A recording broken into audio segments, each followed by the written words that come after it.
You're listening to LOA Recon with the Good Vibe coach Jeanette Ma, where we dissect the ins and outs and the art and science of conscious creation, all intended to amp up your manifesting game. Let's have some fun together.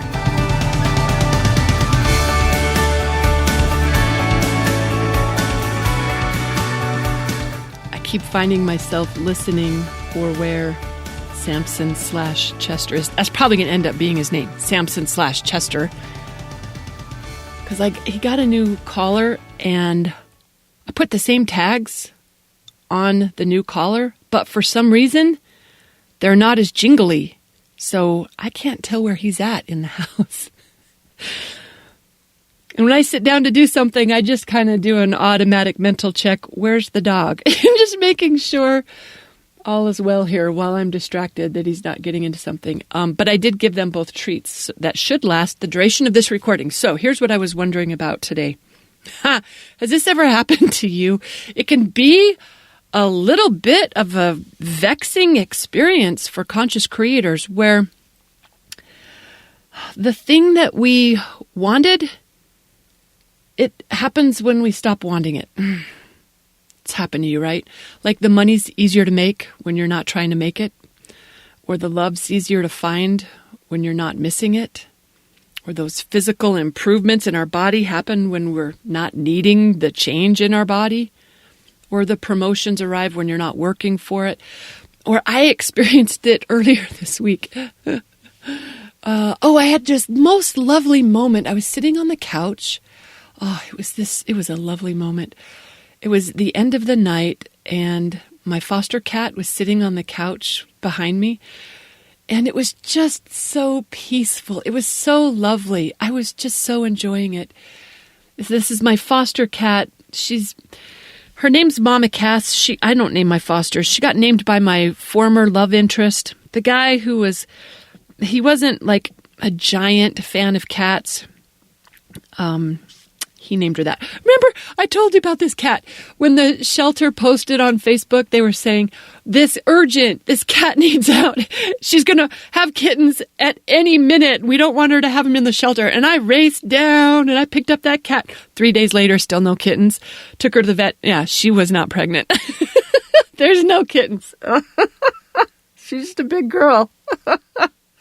Anyway, she's a cool cat, but we got to cut her some slack. I mean, hello, first of all, I don't know how long she was stuck at the shelter for. They thought she was getting bigger. Like maybe she was, but it wasn't from pregnancy. I don't know how long she was at the shelter, and who knows what her life was like before that. But then she rolls up to my place where there's a bunch of other cats and 2 big dogs.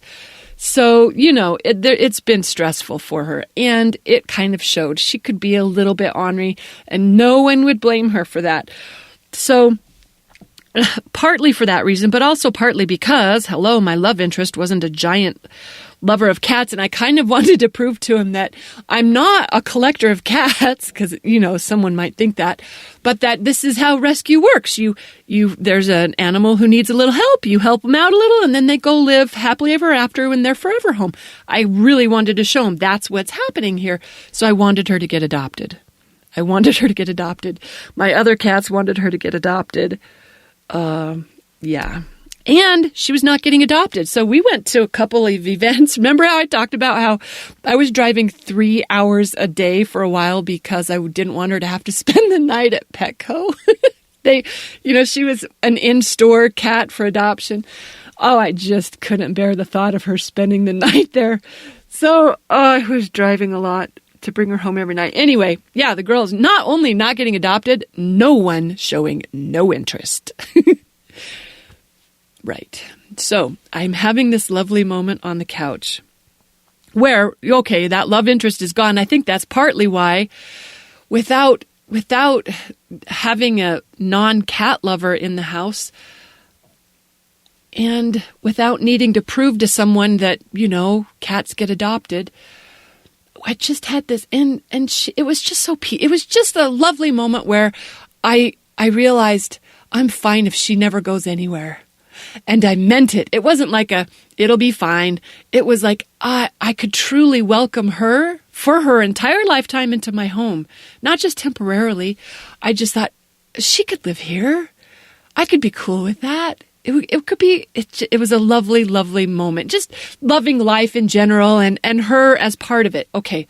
So I went to bed and then I woke up to a message from the rescue group saying someone wants to adopt her. Of course, that's when it happens, when I stop wanting her to get adopted. Of course, you've experienced that too, right? In fact, that wasn't just me with the adoption. This was the reason I'm thinking about it. I wasn't even trying to make money. I was just, hey, let's all do a little bit of, I had a thing that I thought, oh, this will be fun. I was going to send an email to all my people about it, but then I thought, oh, show it to GVU members first, because, they get first dibs on everything. So I've, just shown it to them first. And I said, you can see it a couple days before I show it to everyone else. Oh my gosh, it sold out in 24 hours. So it sold out so fast. I was like, okay, well, I'll do another one. I'll sell a second one. It sold out. By the time Monday even got here, I didn't have anything to show anyone else. I wasn't even trying to make money. Ta-da! And the same with the love interest. Okay, so I was like, all right, yep, I think I'm good for a while. There it is. I told you, right? I think I told you in some other podcast, maybe it was just on that GVU call, about how I dialed on body love. I've started practicing how to love this body as is, not when X, Y, or Z changes, but as is. I showed her love. I loved her legit. And she was like, oh, you think this is good? Watch this. Ta-da! And just fabulous change across the board. So freaking cool how when we stop needing something to change, that's when it makes it easier to do it. It can be a little bit annoying, especially when someone tells us that, just because you need it, that's why it's not happening. Because how are we supposed to stop wanting what we want or needing what we think we need? It can be frustrating, but it turns out there is an easy remedy. At least, well, there's more than one easy remedy. This is my favorite one, though, and that's just to get better at liking what we've already got. That's it. To notice what's easy to appreciate already in our lives, even if it's on a different subject. To just see how life already is good as is. That's all it takes. It takes the edge off of needing something to change. And when we don't need it to change, that's when it likes to change. I did some big magic on something that I was not cool with, and then I got cool with it. I got pretty cool with it. I wouldn't be surprised if I don't know if I'm ready to talk about it. It's probably going to happen, though. It's going to happen that I don't need it. Well, I stopped needing it, and there's something magic about making peace. That's all I'm saying. Something so magic. So we can give ourselves a reality check right here and now, and that upgrades our vibration immediately by simply remembering there's plenty going right in our life already. Plenty going right now. That's magic. It takes the edge off needing something to change. I'm a fan.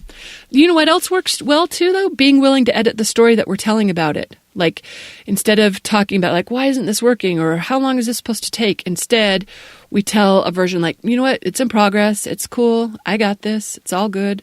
Plenty to enjoy in the meantime.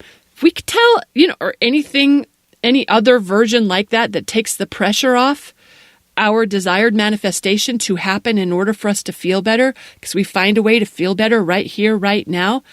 That's all it takes to make the vibrational shift that changes what happens next.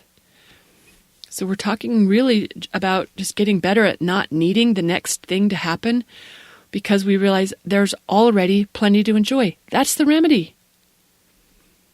When we do that, we'll see the money and the lovers and the physical healing and the promotions and the home upgrades and the cat adopters. All good things will flow like magic. But it isn't magic. It's just alignment. It's just alignment. And alignment is easier than we think when we're willing to change what we think.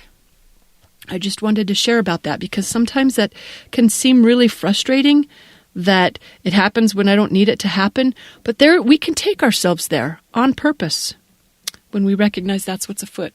Anyway, I hope you got some inspiration from this, and I'll see you on the next episode. Happy manifesting, everyone.